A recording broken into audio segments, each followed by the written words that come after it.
Imagine being cast into the vast desert, the sun scorching your skin, the wind whispering tales of survival. Alone, abandoned, and carrying the weight of an uncertain future, you search for hope in a hopeless land. This is the story of Hagar, an enslaved woman whose journey was shaped by pain, resilience, and a divine promise that would alter the course of history.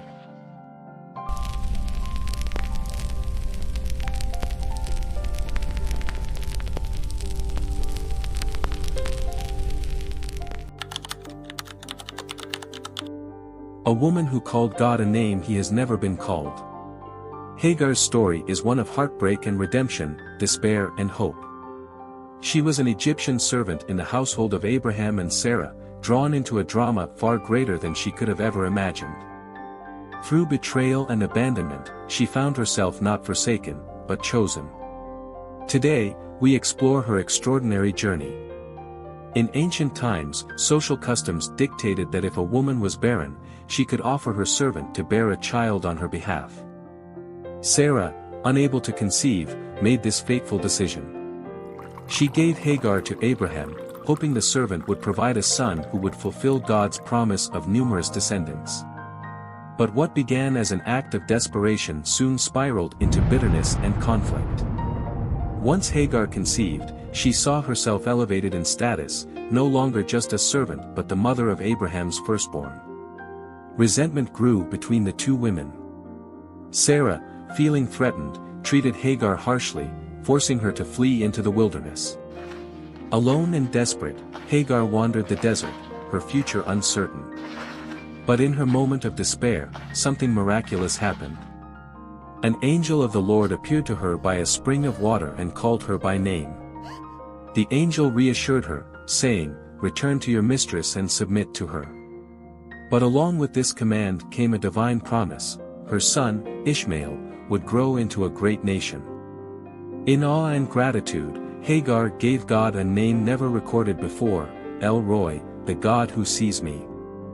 This encounter marked a turning point. Hagar, no longer just a runaway servant, carried a promise that would shape generations. With renewed strength, she returned to Abraham's household and gave birth to Ishmael. Years passed. Sara, against all odds, bore a son, Isaac. But the tension in the household only grew. Ishmael, Hagar's son, was no longer seen as the rightful heir, and Sara demanded their exile.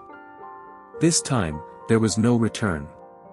With only a skin of water and a small supply of food, Hagar and Ishmael were sent into the wilderness of Beersheba.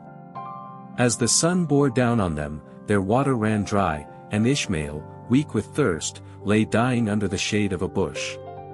Hagar, unable to bear the sight, turned away and wept. But once again, the divine intervened. An angel called out, "Do not be afraid. God has heard the boy crying." Then, as if by miracle, Hagar's eyes were opened, and she saw a well of water. She rushed to quench Ishmael's thirst, saving his life and fulfilling the promise that he, too, would become a great nation.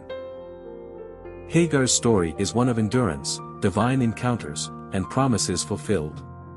Ishmael would go on to be the forefather of many nations, a testament to God's faithfulness. From a servant to a woman who saw God face to face, Hagar's journey is a powerful reminder that no one is truly abandoned.